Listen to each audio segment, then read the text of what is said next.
Welcome, Cadet. You are now ready to face the final step of becoming an astronaut. Or cosmonaut, depending where you're from. First, you need to get used to those bulky gloves. Notice the blue handles around. You can grab them and pull or push yourself in order to change the position on the spaceship. Now pull yourself towards the computer. Grab the wrench in front of you. Good. The wrench might be needed if something breaks. You can attach it to one of the stickers to keep it from flying around. The computer in front can be powered on with the bottom left button. The column of buttons on the left changes the computer mode. For now, switch to prog mode to display the currently loaded program. The bottom row has different options depending on the selected computer mode. Let's press the next button in order to proceed. On the left side of the computer, you will find a radio. That's where my voice comes from. Listen to it carefully. Your survival may depend on your correct understanding of orders. If you forgot the last command, push the button on the radio to hear it again. If you forgot the last command, push the button on the radio to hear it again.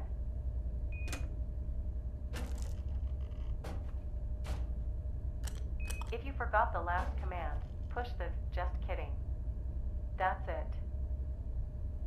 Look around. You should see a data pad. Grab it. The data pad is a device that should help if you forget what to do. It always displays the checklist for the current procedure. Notice stickers above the screen. Stick the data pad to it to keep it from flying around. Free-floating objects can be dangerous in space, so keep your ship tidy.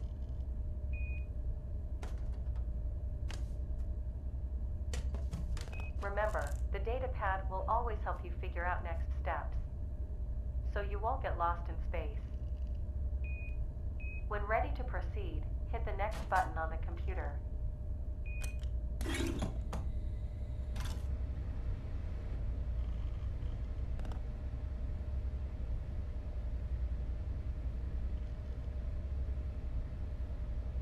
We will train the life support system.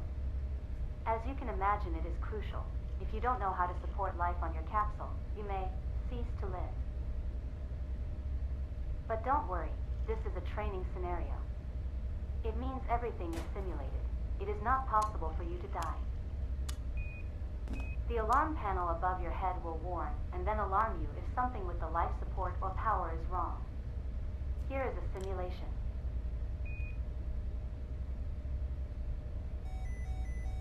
You can press the master alarm button to disable the sound of the alarm. That will be fine for now. But remember, in real-life situations, this won't make the problem go away. You'll need to fix it. The life support system is located on the right-hand side of the cabin.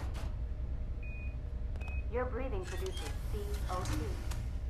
At high concentrations, it is toxic, so you need to filter it out from the cabin air. The current filter is unfortunately full and needs to be replaced. You will find a spare filter in one of the drawers. Take it and plug it in the filter slot. Good job. We will now regenerate the spent filter. Grab it and move to the middle of the cabin. Put the spent filter in the filter regenerator slot. Then pull the red handle next to it. Great! After regeneration, a filter is ready to be reused. You don't want to find yourself without a clean filter. Let's get back to the front of the cabin. Push next on the computer to continue.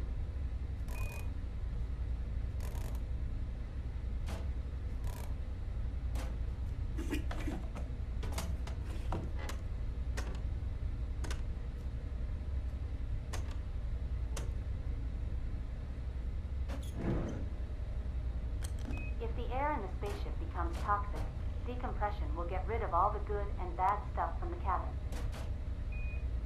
The big red valve on the right side of the cabin is the decompression valve. Use the decompression valve to bring the CO2 level back to nominal. Good. Now, close the valve.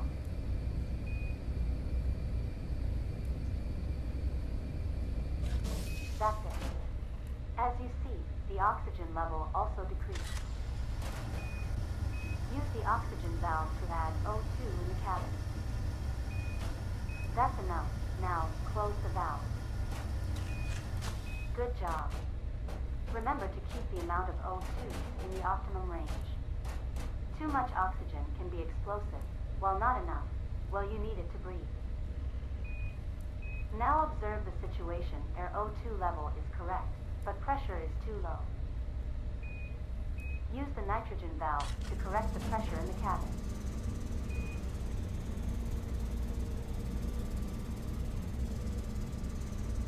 The nitrogen is neutral and will help you to keep the pressure in check. Too much pressure will increase the cabin temperature. On the other hand, low pressure will chill the cabin. Both situations are not nominal and may cause components to fail.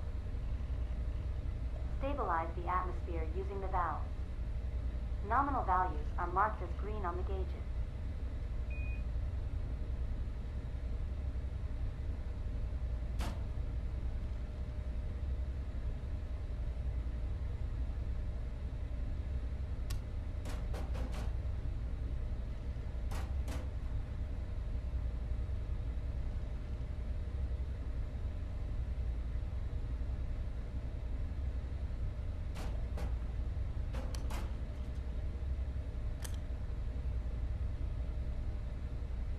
Stabilize the atmosphere using the valves. Nominal values are marked as green on the gauges.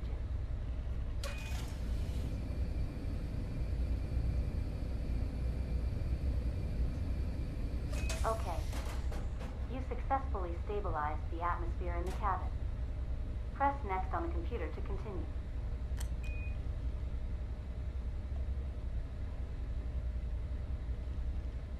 Another crucial component of the spaceship is power. Without electric power, you won't be able to do much. So pay attention. We will load the EPU training program. But first, eject the floppy from the computer. Pilot, find the floppy disk marked as EPU training program and load it in the computer. The EPU stands for Electric Power Unit. It is located on the left side of the cockpit. Every system on the spaceship uses power. The EPU generates a certain amount of power through cells. If you generate less power than you consume, the battery will be running down. Now switch one additional power cell to generate more power. There you go. Always observe the amount of electricity produced and consumed. You don't want to discharge, neither to overcharge the battery. If you do, this will happen. A malfunction. The currently used electricity bus will stop working. If this happens, switch the power bus. Good. Now the power is routed through another bus, and everything should be back online. This will be the perfect time to fix fuses, which might have blown on the occasion of an overcharge. Go to the middle section of the cabin using the blue handles. There, on the left side of the cockpit, you will find the fuse box. The fuses just saved you from serious trouble. But one electrical bus is not functional. You need to replace the blown fuse in order to restore it.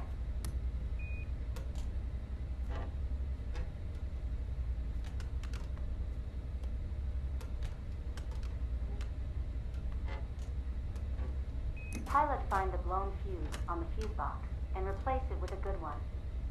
There should be a couple available in the compartment below the fuse box.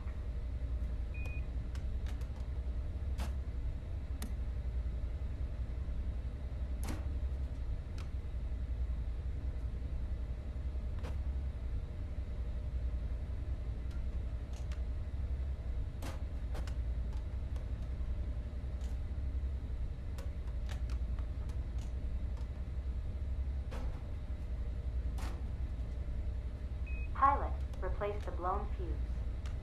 You will find a working fuse under the fuse box.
Pilot find the blown fuse on the fuse box and replace it with a good one.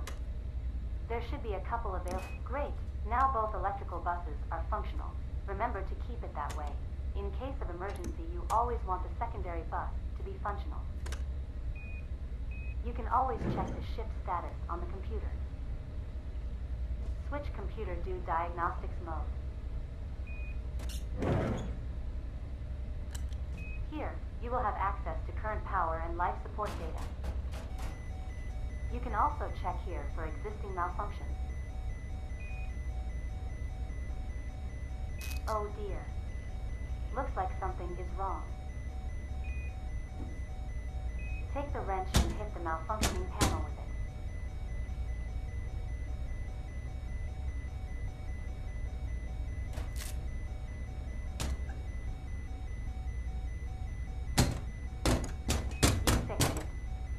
Congratulations. That concludes the life support and power training. Now you should be able not only to stay alive, but also keep your ship functional. Both are necessary for the success of any mission.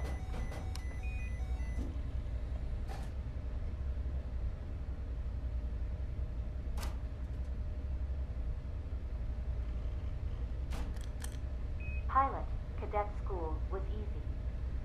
Now comes the real challenge. If you want to call yourself an astronaut, you need to understand maneuvering in space. It is not easy, so pay attention. First, we'll need to select a target. Switch computer to target select mode. Good. On this screen, you will be able to see all the available targets. For now, we want to select the ISS. Pilot, find the floppy disk with the proximity training program and load it in the computer. Remember to eject any previously inserted floppies. Unfortunately, current technology only allows the computer to accept one floppy at a time. First, we'll learn how to rotate the ship. Move the joystick in all directions in order to rotate the ship.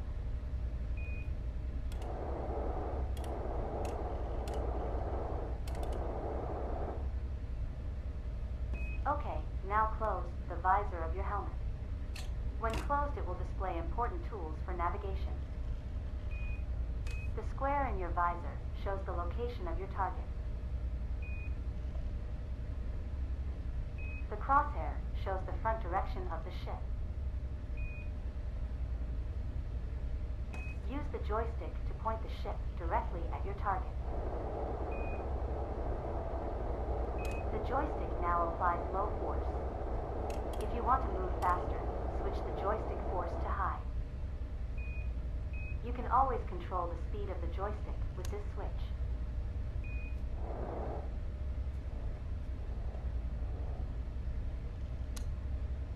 Good.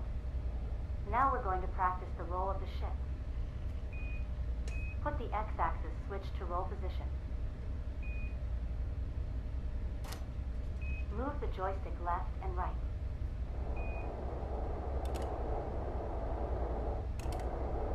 You are now free to practice rotating the ship. When you are ready to move on, press next button.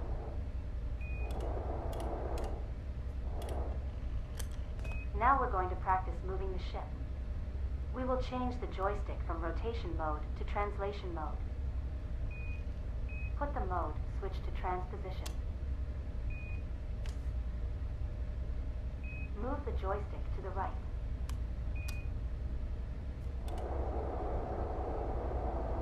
The bars attached to the crosshair show your movement in relation to the target. Now look to the right. On your visor display, you will notice a circle. The circle shows the direction of your movement. Now move the joystick to the left. You will notice the circle also moves, showing the direction of your flight.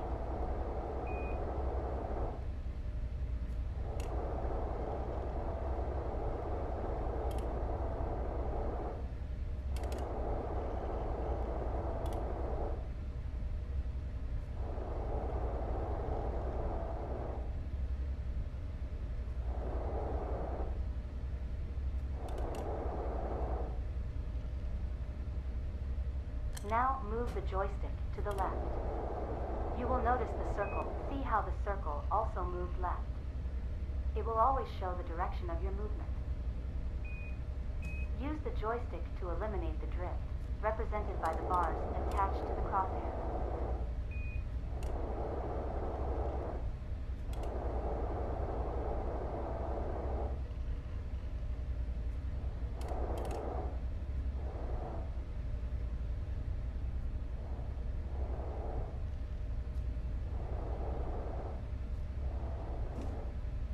Okay, now use the thruster under your left arm to give your spaceship some backward thrust.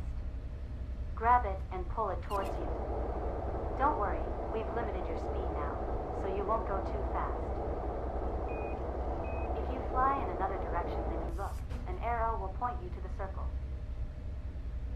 Now push the thruster forward to slow down and get some forward speed. Now let's try out the handbrake. The handbrake adapts your speed to your target. It's a great invention. Use it if you lose control of your movement.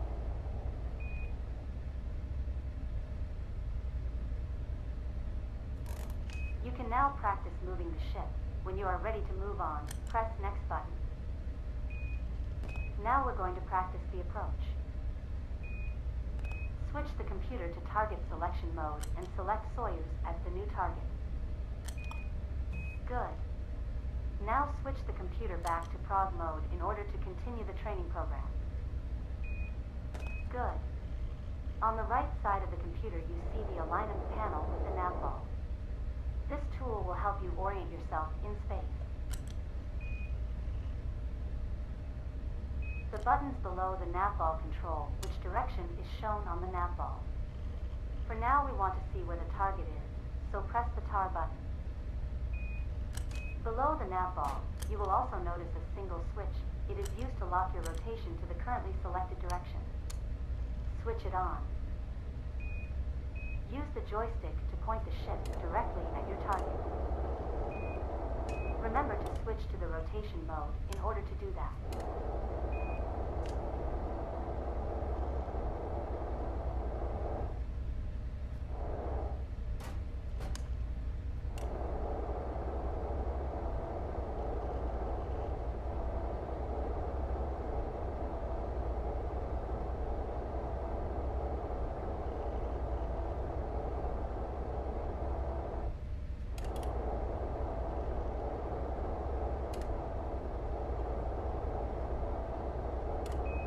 Joystick to point the ship directly at your target.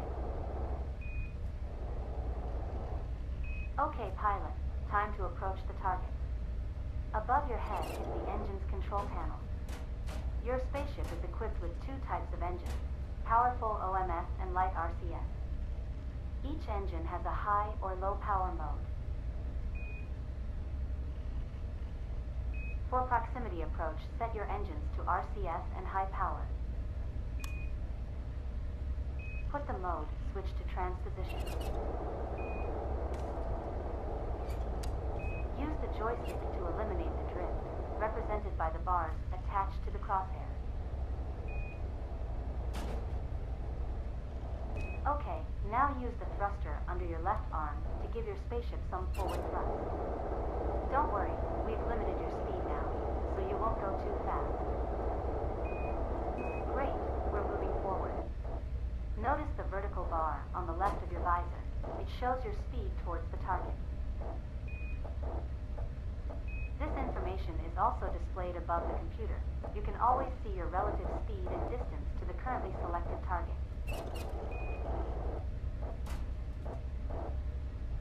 Pilot, use the joystick to adjust the direction of your movement.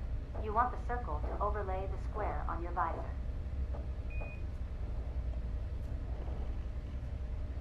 Okay, it's time to speed things up a bit. We're lifting the speed limit, so you can apply more thrust.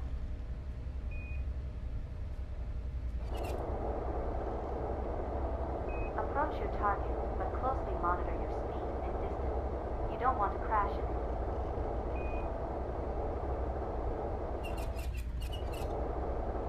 When you will be close to your target, slow down either by applying backward thrust or using the handbrake. Great. You should see the Soyuz in front of you. We will attempt to dock, but first we'll need to find and scan the hatch. For that you will use a scanning gun. It's yellow and looks like a gun with a screen. Hatches have those little red lamps in order to be more visible. Try to scan a hatch by pointing the scanning gun towards it. You got it. Remember, you always need to scan a hatch before docking. After scanning, you can see a representation of a docking corridor dash. You need to enter this docking corridor in order for the docking procedure to start.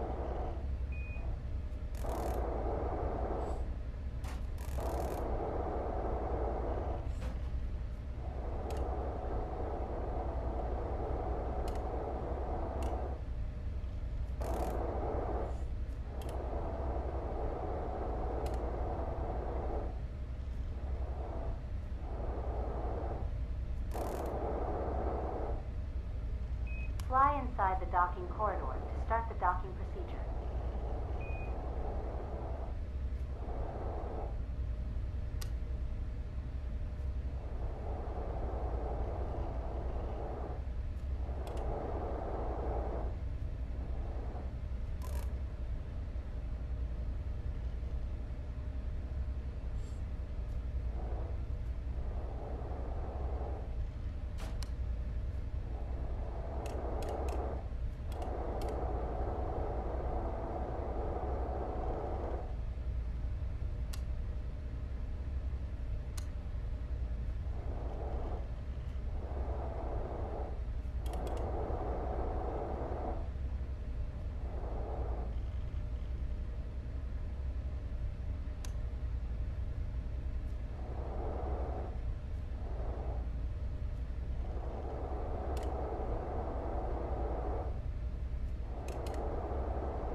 inside the docking corridors to start the docking procedure.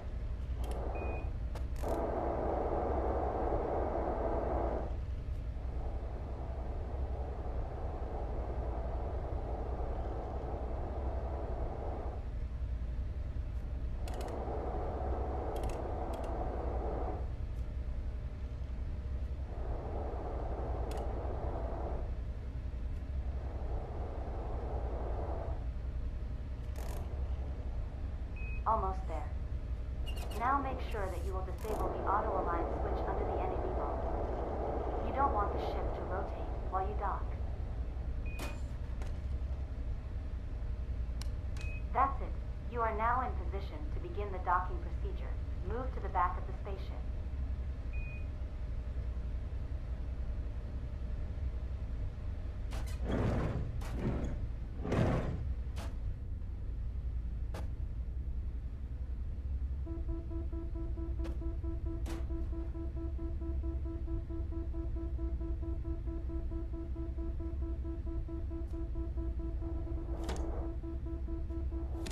Pilot, docking is a delicate and dangerous process, so we need you to be concentrated. In front of you, you can see a Soyuz capsule. The bigger screen, located in front of you, shows the main docking data. The smaller screen and the data pad on your left show instructions. First, we need to rotate the ship to the correct angles. Use the right joystick to change your rotation.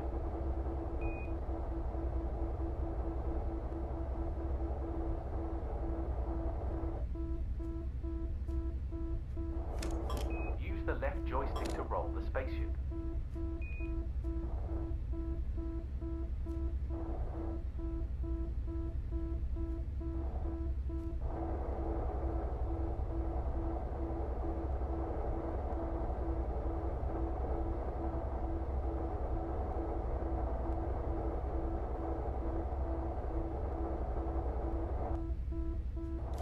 Switch mode to trans in order to control the translation of the ship.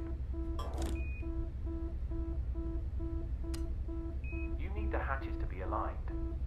The horizontal and vertical alignment are controlled by the right joystick. You can control your alignments with the right joystick.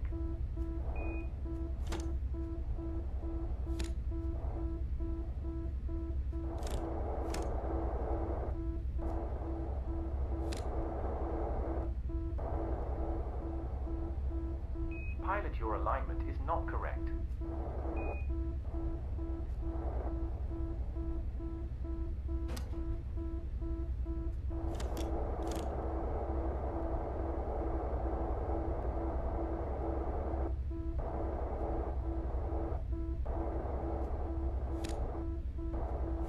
We can start approaching the target. The left joystick controls your forward and backward movement. Pilot, approach target using the left joystick.